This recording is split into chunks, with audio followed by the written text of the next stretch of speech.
Okay. So let's recap a little what we did last time. We started talking about the idea that all the defense mechanisms, and there are quite a number of them, can be categorized under three headings. And the three headings correspond to what we call the three lower worlds: creation, formation, and action. And the main type of defense mechanism in each one of these worlds in order is denial or abnegation, which is in creation. And in formation we have projection. And in action we have repression. Each one of these also has a healthy counterpart, meaning that we said that the defense mechanism is meant to protect the ego, or protect the self-image, the self-schema, from anxiety, or, as I've seen more recently, they were talking about stress. But a defense mechanism that has not functioned properly and has caused the individual to not be aware anymore of what he's defending against, or has caused them to create some kind of reversal in reality, not seeing reality for what it is.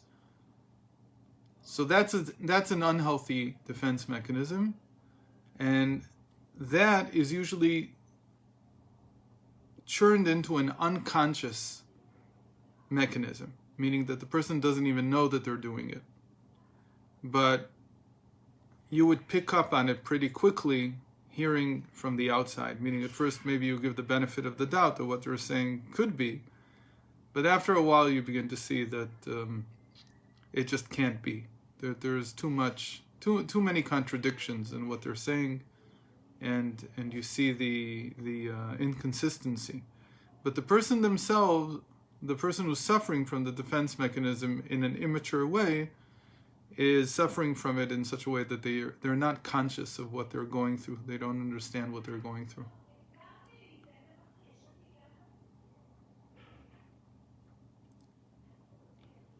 What we talked about last time was that the opposite of a defense mechanism is when you don't need to protect the psyche, when you don't need to protect your ego, when you don't feel that you are required in some way to protect your self-image.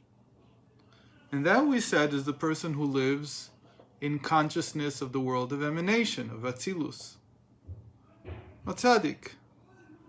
And we said that basically, if we're going to use this topic of defense mechanisms, and probably all of us are tzaddikim in some sense, meaning that all of us have some areas of our self-image or self-schema where we don't need to protect ourselves, where we feel comfortable the way we are.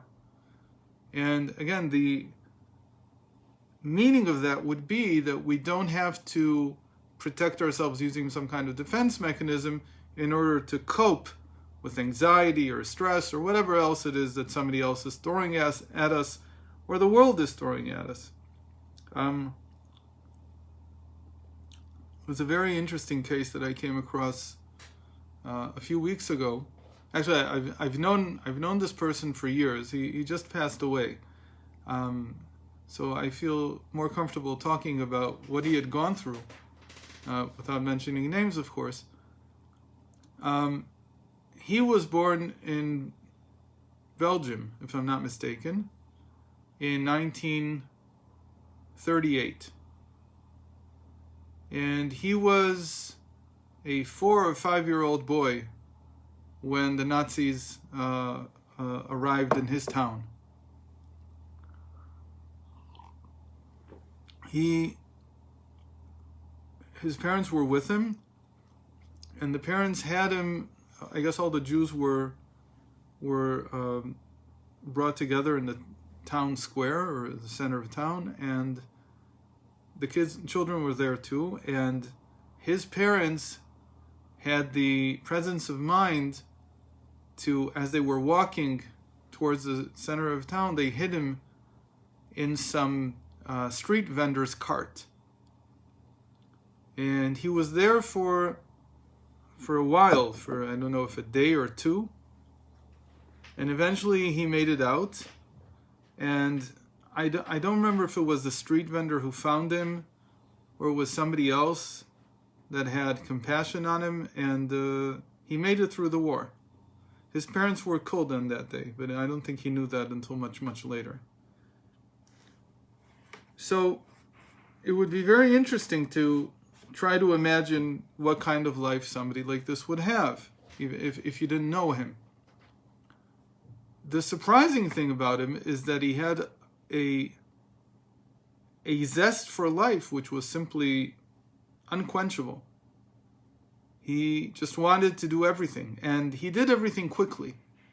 All kinds of stories about how he would drive. He would drive recklessly. You can drive in Europe, I guess, much faster than you can in Israel, but he really drove recklessly, like really, really fast. So there's elements of his personality that were very affected in a negative way by his ordeals as a child. But there were other areas that were, in a sense, made as thick as the thickest armor. One of the problems that he had in his life was that he had recurring cancer. And he had it, I think, 3 or 4 times. And each time he went into chemotherapy and surgery or whatever else he needed. And he just did it and would have nothing more to do with it. That was it. It was like he looked at it as an inconvenience. There was no dread or fear of death involved in his treatment. And you could say that that's one of the reasons why the treatments were so successful. I think the first time he had it when he was 50. He eventually passed away a few weeks ago when he was in his 80s. 38, so I guess that makes him 84 years old. Or, 82 years old. And he had absolutely no fear of his demise. He didn't care. You could say that it was reckless, but it wasn't reckless in the sense of, well, there's no point to life. It was exactly the opposite. It was like he had this zest, and cancer is not going to get in my way of living. This is what I want to do. And so he wrote to me about 3 months ago when he was in the hospital. He was living here in Israel, and he went back to Belgium to get treatment again because it had broken out. He felt that it was back again. I think it was the 4th time. And so he said the level of care here in Israel is not so great. He didn't care about Corona. That didn't bother him at all. He just got on a plane. He flew back to Belgium and checked himself into his hospital. And they gave him chemotherapy. That was like 6 months ago. They gave him chemotherapy. They did another surgery or whatever they did. And he kept writing to me, I'm just waiting to get out of here because I have so many more things to do. And it's just such an inconvenience to have to sleep here. And they won't let me leave during the day. And they keep wearing these masks. And I tell them it's not necessary. Everything's okay. Don't worry about it. So it had a certain tinge of recklessness to it. But it wasn't exactly that, because it was very, very strong about his zest for living and for doing more things. And most people, when confronted with cancer, don't react that way. So you've got to wonder, from a psychological point of view, what did his experiences as a child in the Holocaust do for him in order to make him just see it for what it is? Because in the end, really, for most people, cancer is an inconvenience. It's not, at least most of the cancers today are in a state where a person can live for many years after and can be healed. So it's not 100% cure rate, we're not there, but we're at a level where the fear of it is perhaps unwarranted. But it's very hard for people to get around the picture of fear. Let's say today, if somebody would hear that they have tuberculosis, okay, so what antibiotics do you take? That's sort of like the reaction today. Why is that? Because most people don't die from tuberculosis anymore. At least not in the Western world. Because we know how to take care of it. But if you were diagnosed with tuberculosis 100 years ago, that was a death sentence. That's how people saw it. It was just inevitable. It was just a question of whether it would take 3 months, 6 months, or a year. But it was inevitable, or almost inevitable. That's how people saw it. There's going to come a time when cancer is like that. There was actually some Rebbe who said a few years back, and it was about 20 years back, that we shouldn't try to heal cancer, shouldn't cure it, because if we cure cancer, something else will come along. Because it's like a fact of human life that there's always something that has to challenge our sense of self, our self-image. There's always something that has to make us ask, how robust are we when we come to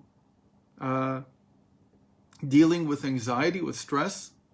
How good are we? Because what is the other side? The other side is trusting in God that everything will be okay. Well, for tuberculosis, I don't know how many people say they have to trust in God. Maybe they do. But for cancer, you definitely need it, because it's not yet there where we just cure it. So the argument he said was, there's always going to be something new. Cancer is bad enough. Let's not get the next thing, because something else is going to come along anyway. Okay, that's a certain fatalistic approach to human psychology. I'm not sure that the Rebbe would agree with this, and I'm not sure that that's correct. But there is something to be said about that there's always something new. So again, this man, he had no issue and no fear of the cancer itself. For him, it was merely an inconvenience. So I would say that he's like a tzaddik when it comes to looking at his own cancer in the way that it really is and what it really represents. For him, an inconvenience. It's going to take him out of life for this and this amount of time. But he's not done. Nothing like it. But the person who can't handle that will maybe deny it, will go into denial. They won't get treatment. There's a lot of fear that when somebody says to an oncologist, look, I'm going to try some alternative therapies. Oncologists are right away scared that this person is in denial, that they're not willing to do what needs to be done in order to survive. Not because they don't understand how difficult the situation is, but because of the opposite. They think it's incurable. And when it becomes incurable, so I have to deny it. There's no way I can really deal with my own mortality. So these defense mechanisms, they raise very important questions about how close are we to being able to see reality for what it is. So let's look a little at how reality is distorted. These are all distortions of reality in a sense. Whether we're talking about denial, projection, or repression, the three types or three major categories of defense mechanisms. So we're talking about distortions of the reality of the world of emanation. And we spent a lot of time last week, and I hope the message got through, that when a person their consciousness is in the world of emanation, they take things at face value. They can see things for what they are, because everything is just a revelation of godliness. And there's nothing missing or lacking from the world for them. And in fact, to be able to understand, as we said, the Baal Shem Tov and other tzaddikim, to be able to understand what the trouble was, what the feeling of anxiety was in the lower worlds, they had to ask God to help them be able to understand that at the same time that they themselves just saw it as a revelation of godliness.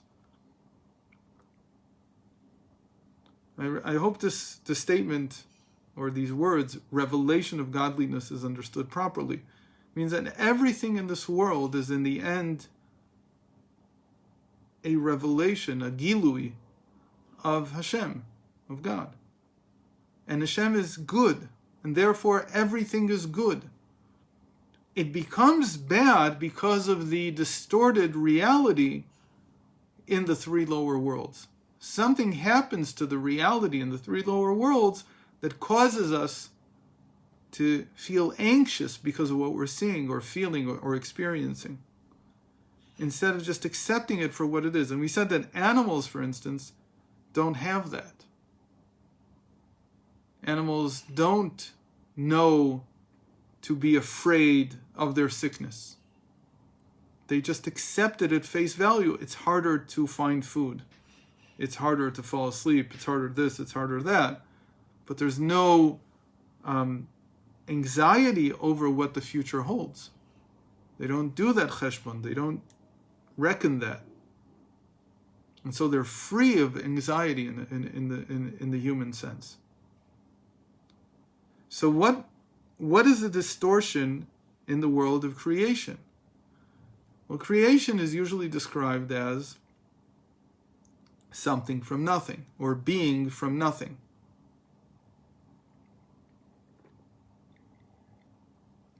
So the distortion has to do with what there is, with being.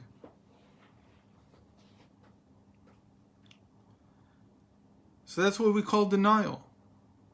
That I deny that this thing even exists. I'm not even willing to entertain the fact that it exists. So there's many, many different types of denial. But like we said, there can also be a positive type of denial. Each one of these, just as much as it's negative, it has an opposite which is positive. And so we gave last week the example of Rabbi Shimon Bar Yochai denying that the temple had been destroyed.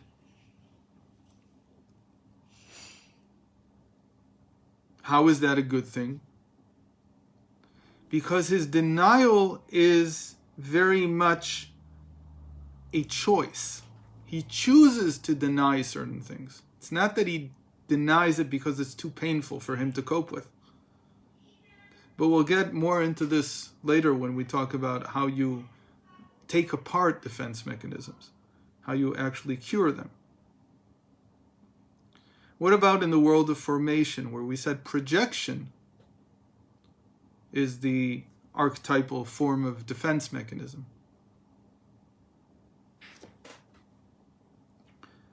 The world of formation is, in Hebrew, Yetzirah. And there we have duality. As opposed to the world of creation, the world of formation is already built around a duality. And the duality in the world of formation is the object-subject duality, or subject-object, depends on how you look at it first.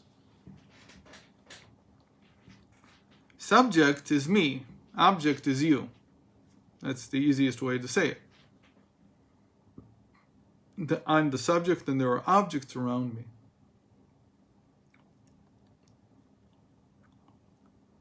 What is the distortion there? Well, the simple distortion would be that you either reverse them or you don't acknowledge them at all. Meaning, I'm going to distort something about the subject-object relationship. I'm not distorting reality. I'm distorting something that has to do with my relationship with the objects around me. So the classic example is projection. That's why it's the archetypal mechanism of defense in that world. Projection means that I actually feel hatred towards somebody. But my distortion of that relationship of the subject and object, where I'm the one who feels the hatred and the object is the one that I hate, I reverse them. And so it becomes that it's the object that hates and he hates me.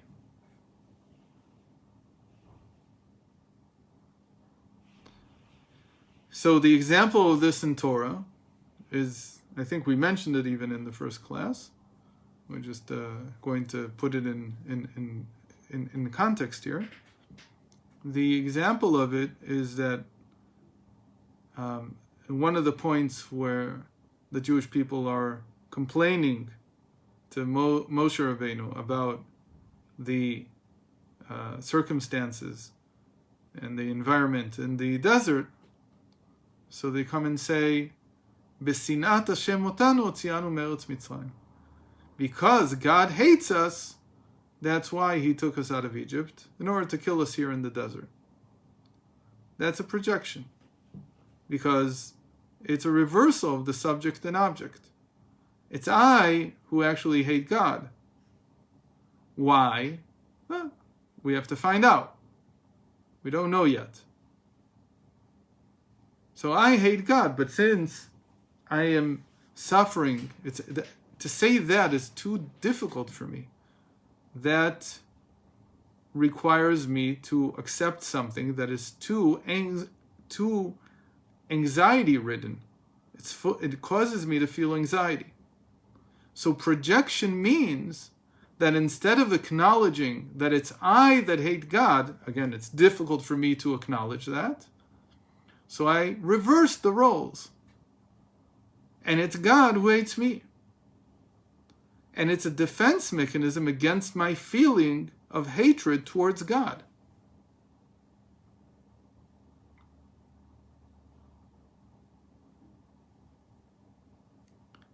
We mentioned before that denial could be something positive, like in Rabbi Shimon Bar Yochai's case. What could we do, for instance, just as a first guess, what could we possibly do with that reversal?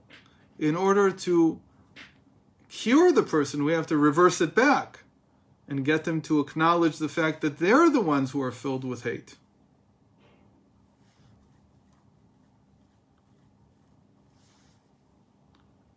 So what might we do? So one of the options is, and again, this is a mature response. This is using the defense mechanism in its mature form.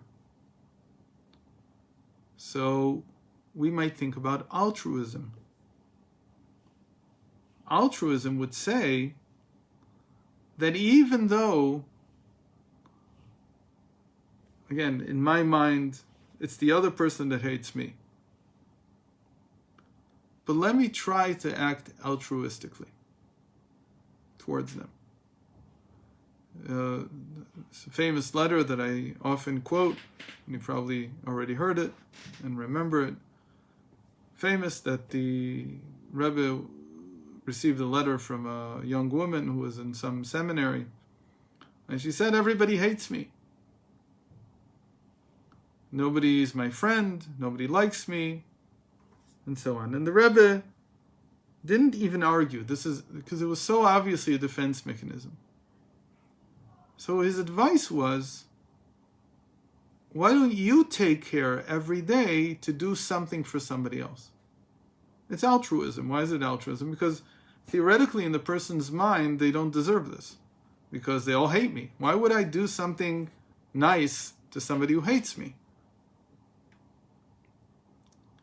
The answer is because they don't. They don't really hate you. It's you. But you'll discover this, or at least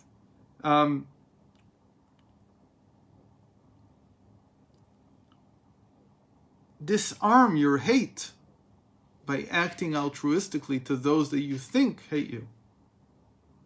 And indeed, she started doing something once a day for somebody or twice a day, and slowly it becomes a habit forming, and you just find out at some point that, nobody really hated me.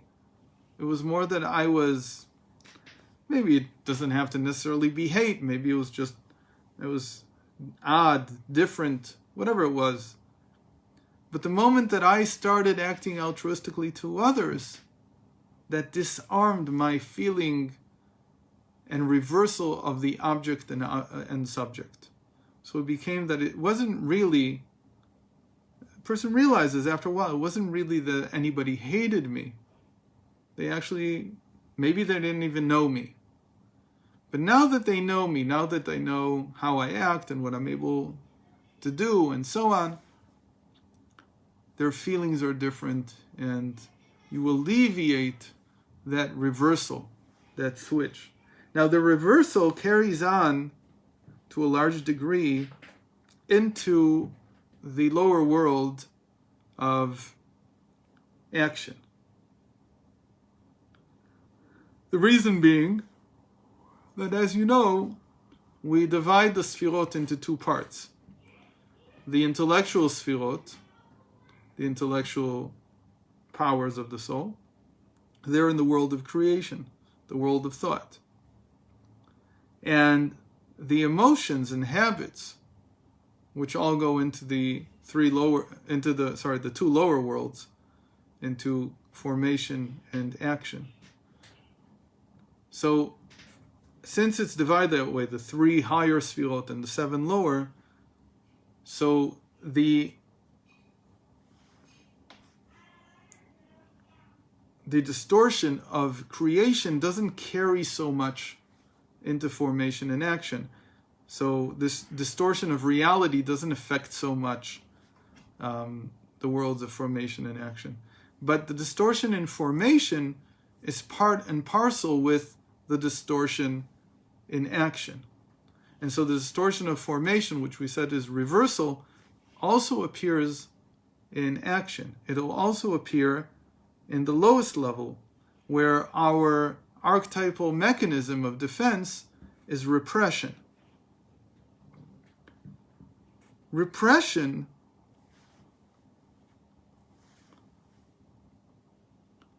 has a very particular meaning in psychology. Again, it has to be that the person is doing it unconsciously. What are we repressing? In a certain sense, we are repressing our emotions. We're not repressing reality. Information, we reversed it. So I felt hatred.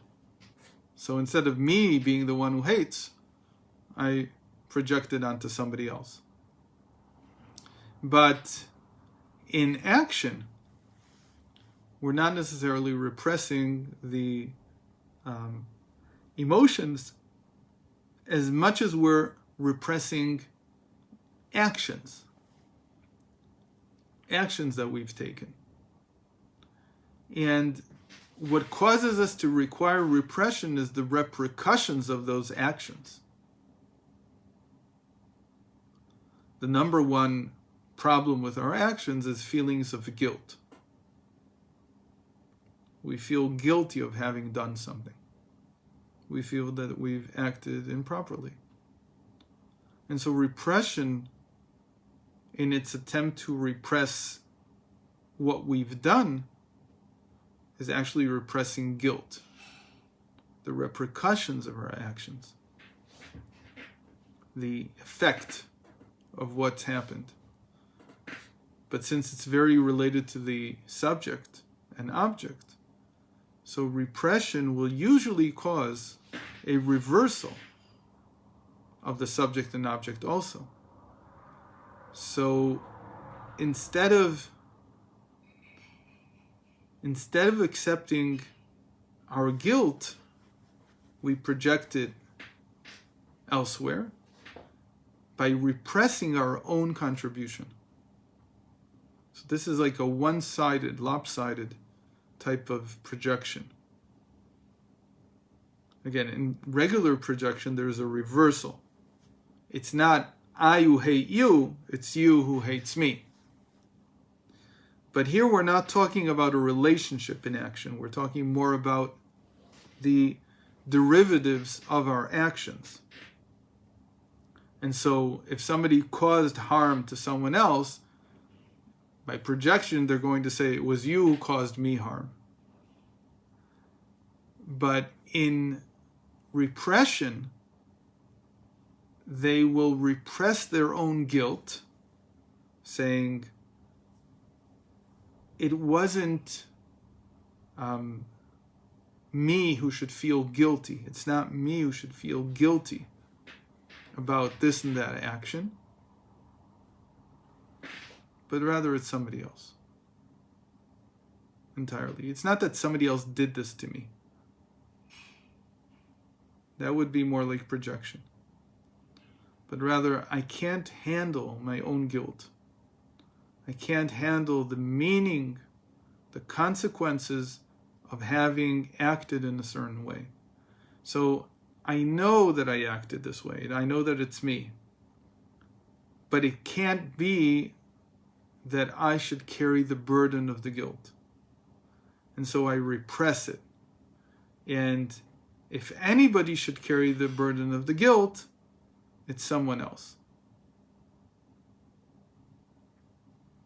So who might this someone else be?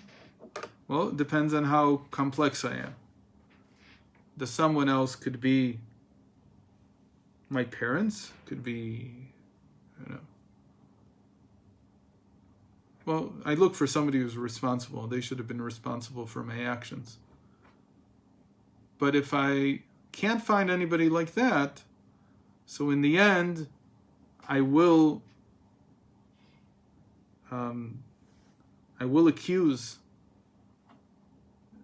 God himself of the guilt.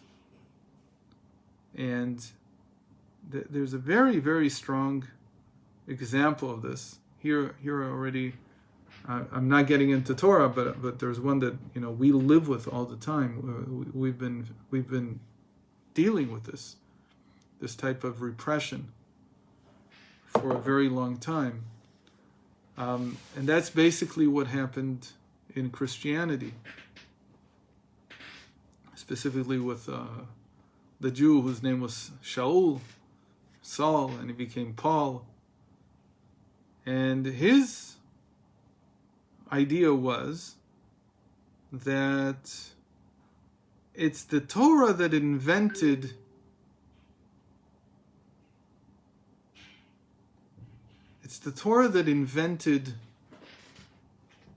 guilt. Guilt means ashma. The Torah made it forbidden to do certain things.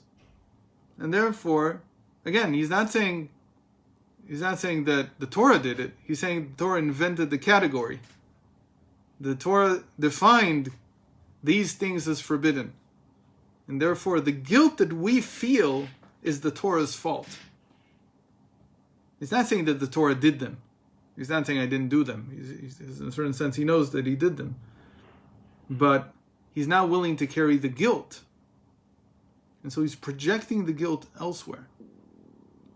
And the guilt goes to the Torah for having invented the categories of sin in the first place.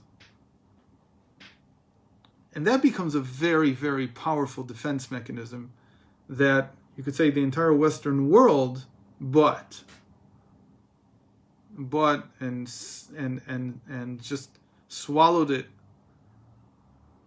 as they say, hook, line, and sinker. Completely. In order to get out of these feelings of guilt.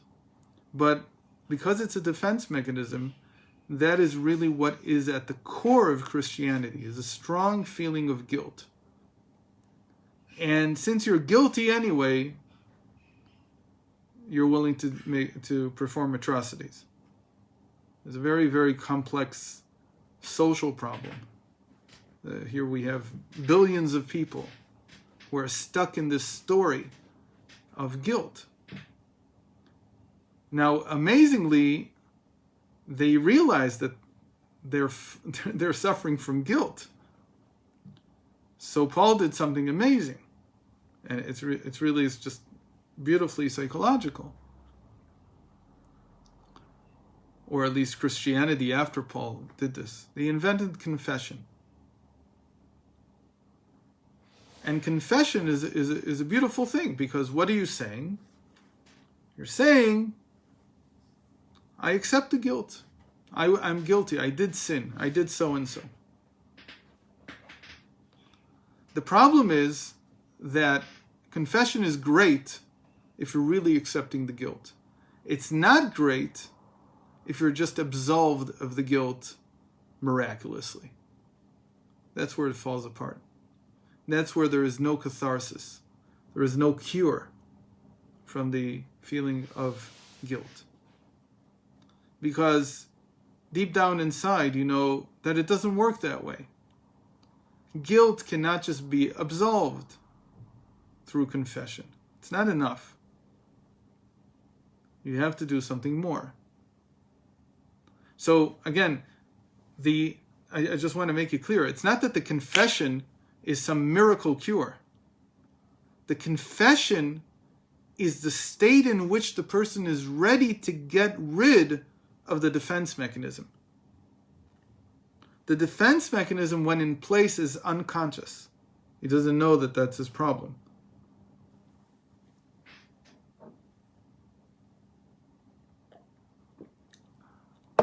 Make it even worse. When you think about this, when the Roman Empire adopted Christianity, they adopted the one system that for them could repress their guilt. What was their guilt? What were the Romans guilty of as far as the Christians were concerned? They had killed Jesus. They were the ones who executed him. So how do you get around that? Easy. Well, not that easy, but easier said than done, but they actually did it.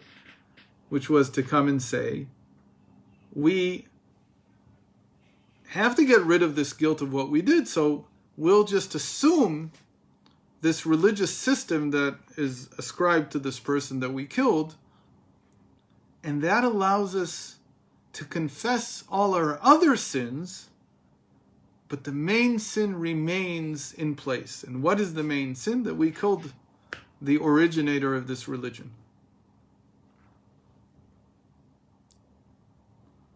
And so, where's the projection? Projection's pretty easy. The projection part of it is the Jews killed him. The Jews are guilty of it. They don't really think that we killed him, but we're guilty of it. Why are we guilty of it?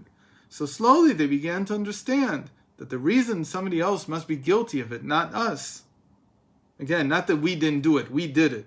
But somebody else has to bear the burden of the guilt, is because if it wasn't for the rabbis, for the Pharisees, who were so strict in their interpretation of Torah, and so afraid of change, or whatever the line is, it doesn't matter. There's many different arguments made. Unwilling to acknowledge that Jesus was the Messiah, whatever they invent, it doesn't matter. The point is, what you're seeing in play is the projection of the guilt elsewhere. Again, not that people, I think, misunderstood this. The masses understood that what the Christians were trying to say was that the Jews killed him. But anybody who knew history knew that the Jews couldn't kill him, because at that time Jews weren't allowed to execute in any case. So it must have been the Romans. What they were trying to say is that we're projecting the guilt elsewhere, because that's the main issue that we're dealing with.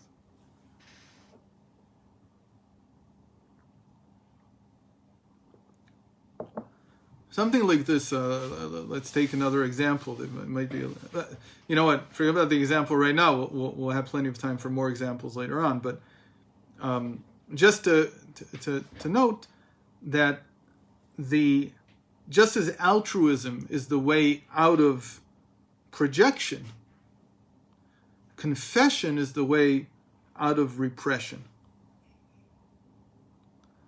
And with denial, as we said, there's the way to fix this is to come to some form of acknowledgement that reality is the way that I'm afraid of admitting that it is. And all these acts, acknowledgement, altruism, confession, interestingly enough, they all act the same way. They act to undistort the distortion of that world, creation, formation, or action. They don't necessarily strengthen the self-image to begin with. They're difficult acts. Acknowledging reality and altruism and confession, they are difficult acts. They're not easy to do. But overall, over time, they fix the distortion in that world. They combat that distortion.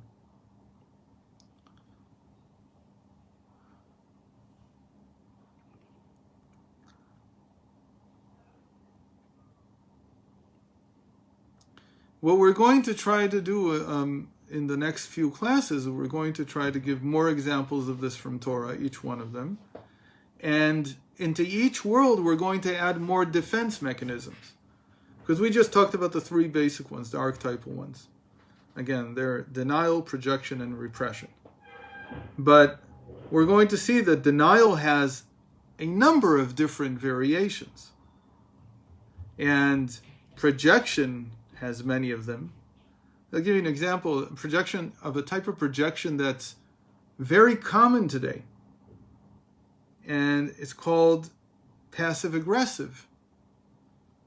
Using a passive-aggressive relationship with somebody is a way to employ a defense mechanism. There's a defense mechanism at root that's causing the person to be passive-aggressive. Again, it's a reversal of the subject and object. Because basically what you're saying is, right, what's the classic example of passive-aggressive? Oh, no need to come visit me, I'll just sit here alone. Right? That's the passive-aggressive. What are you doing? It's you who don't want to be alone, so you're reversing it and saying, well, it's not me that doesn't want to be alone, I'm fine with that. It's you who don't want to come visit me because you want to make me alone. Right? That's the passive-aggressive example. And you flip it. What would be the altruistic response, as it were? How could I turn this into something altruistic? Well, if I feel this way, maybe you feel this way too. Maybe you feel alone as well. So instead of me, again, this is the hardest part. Instead of me waiting for you to come to me, maybe I'll come to you. If I'm not, usually you hear this about Polish mothers, Jewish Polish mothers. Don't worry, I'll just sit here alone in the dark, no problem. If you really can't, if you're too old, you're not in the physical shape to be able to call upon somebody else. You can't go to them. So you find other ways. But the altruism comes and says, again, if I understand what it means to feel alone, then I can sympathize with anybody else who feels alone at this time. And I can give them from myself. I think I mentioned this once, and it's been a game changer for a lot of people that I've dealt with. That people who have lost a parent at an early age, particularly mothers, but it's also true about fathers, they live with a sense of dismal abyss in their chest. It's like a gaping hole. And when I was in Mezhibush, the last time that I was there, it was a long time ago already, probably 5 years. I spent a whole day at the Baal Shem Tov's at his tziyun, at his gravesite. And he said to Hillel and daven on getting some inspiration about this point, getting some insight into it. And why did I do it there? Because the Baal Shem Tov lost both his parents when he was very young. And when that day was over, I can't say exactly when I came to that realization, but I came to the realization that the Baal Shem Tov used that gaping hole to understand others' needs. Because he had suffered from it so much, it turned into altruism. To truly be willing to address other people's needs, because he himself, he can recognize it in himself. So the altruism takes what I feel, and it also projects it in a certain way. It says, just as much as I need attention, the other person needs attention. Just as much as I need to be visited, the other person needs to be visited. So it flips it.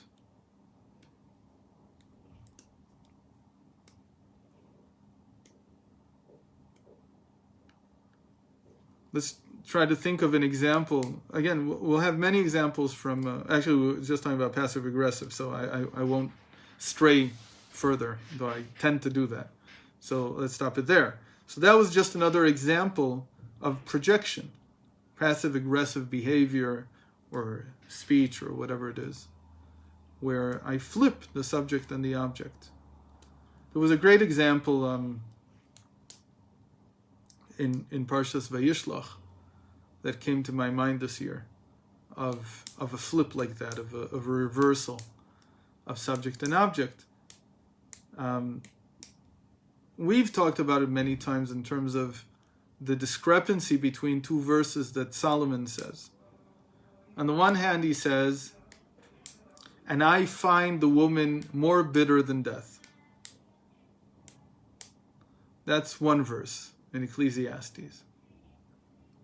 And in another verse in Proverbs, he says, "One who has found a woman has found good." Matzah isha matzah tov. And the first one was Motzeh ani mar mimavet et haisha. And we said that in the Talmud they relate that in Israel, in the land of Israel, when a groom would be under the wedding canopy, he would be asked, Matzah or Motzeh, which one are you?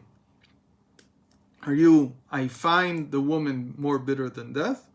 Or are you one who has found a woman has found good?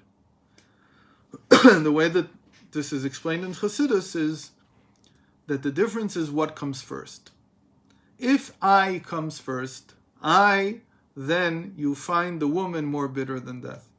Meaning, if your intent is to protect your ego, you're in a defense mechanism, then your wife is going to make your life more bitter than death. But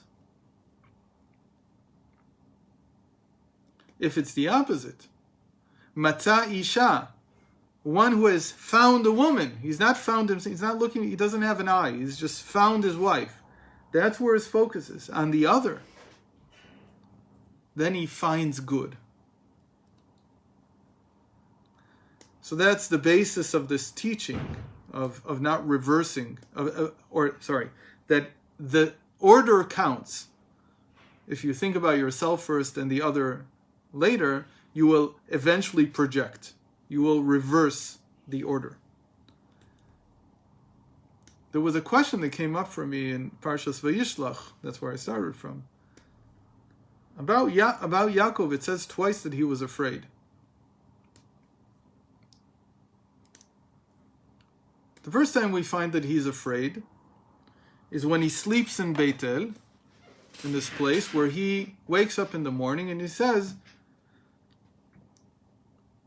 this must be the entrance, the gateway to heaven, because of the feeling of fear that he had. Now, I don't know about you, but it's true that there's a feeling of awe when you are encountered with a gateway to heaven, but it's not fear in the sense of I have to run away or let me draw my sword so that nobody hurts me. It's not an existential fear that somebody is about to take my life. When a person is confronted with the Shekhinah, he's confronted with the divine presence, it's a feeling of awe, but not one of dread. So it's very easy to understand that when he said that, Vayira, Vayomar, it just says there, he was afraid. And he said, Ma nora makom hazeh, how awful or how awesome is this place? This must be the gateway to heaven. It's a positive fear. It doesn't cause him to do anything negative. It doesn't cause him to fear for his life. It causes him to designate that place as a holy place. A holy place has to be treated with awe, with respect. That's true, but it's not fear in the sense of I have to run away from here. And yet, one parsha later, when he hears that Esav is coming with 400 men, what does it say? Vayira Yaakov me'od vayetzer lo. It says, Yaakov feared greatly, and he was in distress. So the question they had was, why? It's the same fear, Vayira, it's the same word. He was afraid. So why here did it lead to an exalted state of respect for godliness, and when it came to Esav, it became a dread for his life? What changed? So the simple answer is because he knew Esav wasn't coming with the 400 men to have dinner. But how does he know? When you read the simple meaning of the Torah, there's no way for him to know this. So, without trying to challenge Yaakov's greatness or his righteousness or anything like that, but there is a simple difference between the two verses. When he was in Beitel and he recognized that his fear was the product of this being a holy place, it just says, Vayira, Vayomar. He was afraid and he said, how awesome is this place? But when it came to Esav, it says, Vayira Yaakov me'od vayetzer lo. It says, Yaakov feared.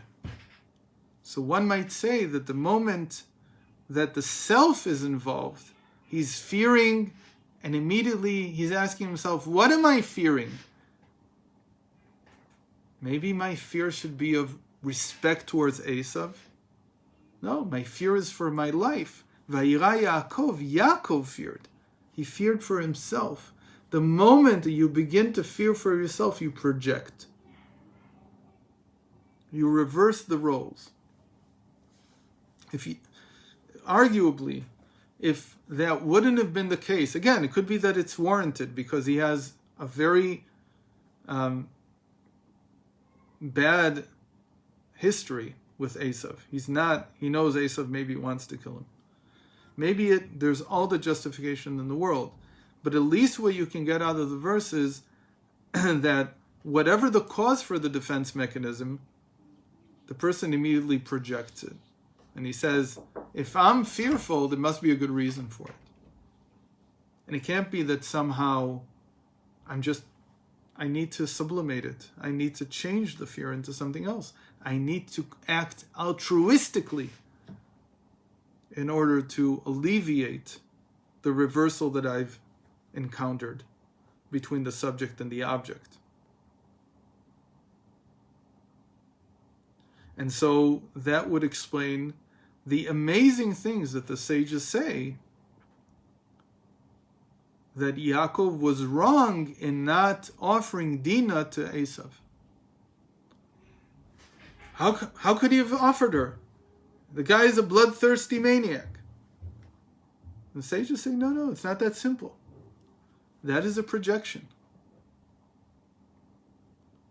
It's also causing you to not be able to see Dinah for what she is. And they say later that he was punished for it. How was he punished? That Dinah was raped by Shechem. Because she was supposed to be with Esav, and she had the ability to influence him to change whatever he needed to change.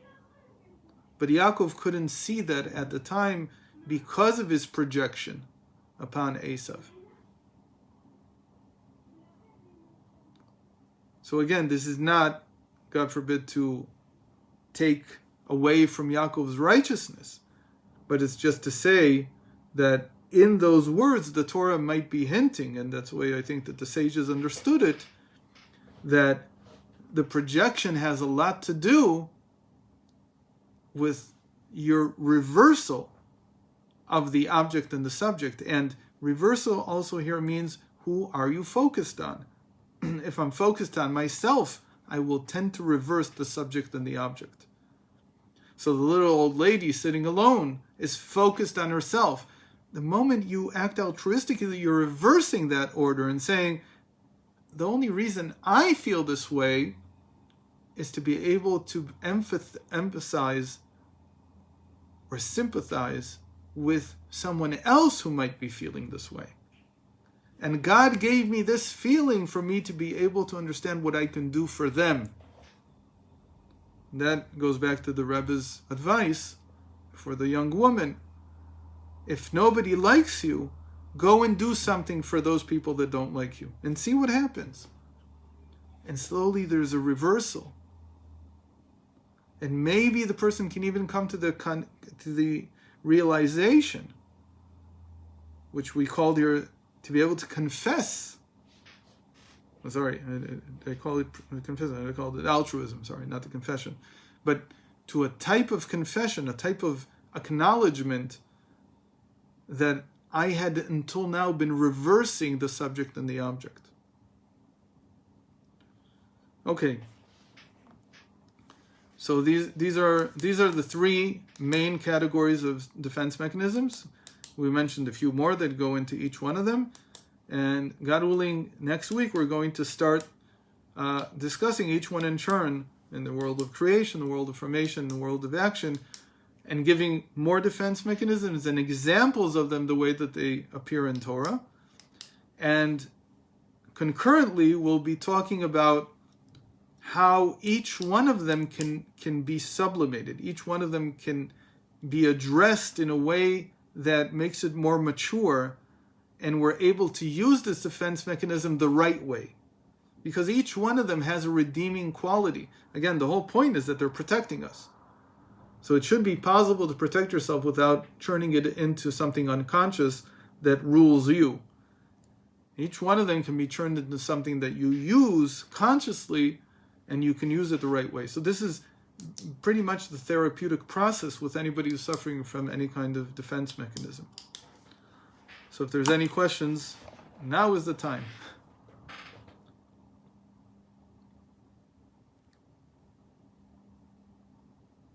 Okay, so God willing, I'll see you next week, everybody. And Lichtike Chanukah, and you should have a good month of Tevis, which starts tonight.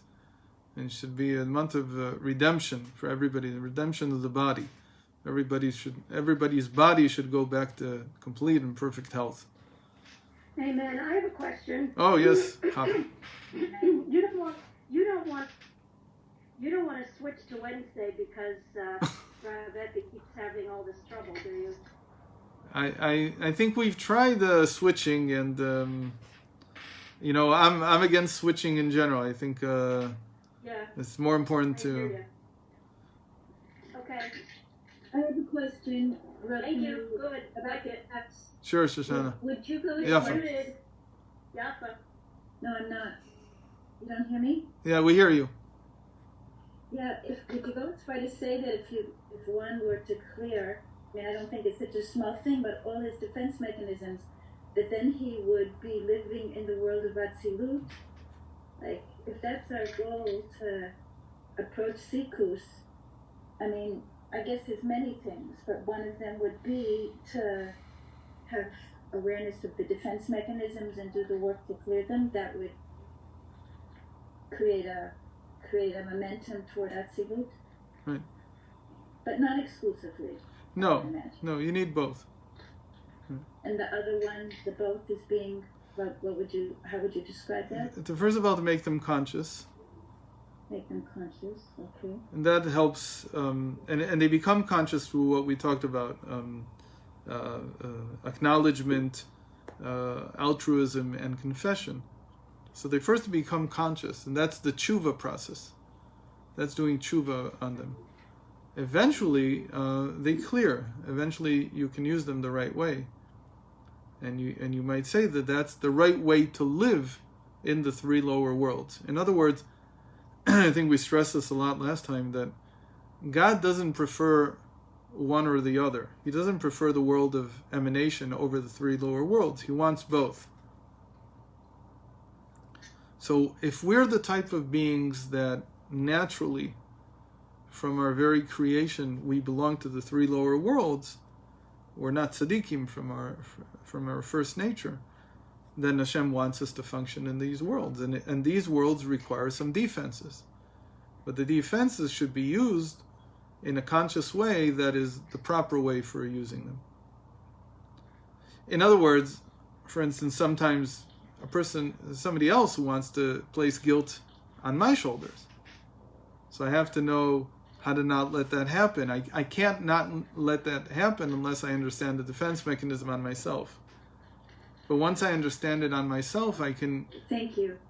I can find a way to prevent it from happening when somebody else tries to project on me. And that's a big deal because people try to project on you all the time in this world. Right. And by me doing the tikkun, it balances. It allows you to counteract it. For us, but for the other side. Right. It allows you to counteract it when somebody else is trying to throw it on you. just one example, right? Because projection is so relationship laden. It relates to relationships. Okay. Toda. Wonderful. Thank you. Bye-bye. Hanukkah Sameach. Hanukkah Sameach. Avganot. Yes. Avganot? Yes. Are you? Yeah. Okay. So no, I just have a suggestion. When you give example like from the beginning of the class, somebody that has a life like us here, is very good. I think it's very down to earth, to bring like examples of people like we here, like other than the Torah. You understand? Because sometimes the Torah is like right. I'll try to bring as many examples that are brought in the books to illustrate these. Oh, thank you. The share will be up like on the Patreon or in the YouTube? It should be up today at some point. I'll try to work it in today. Excellent. If not, it'll be up tomorrow. Okay. For that. Bye-bye.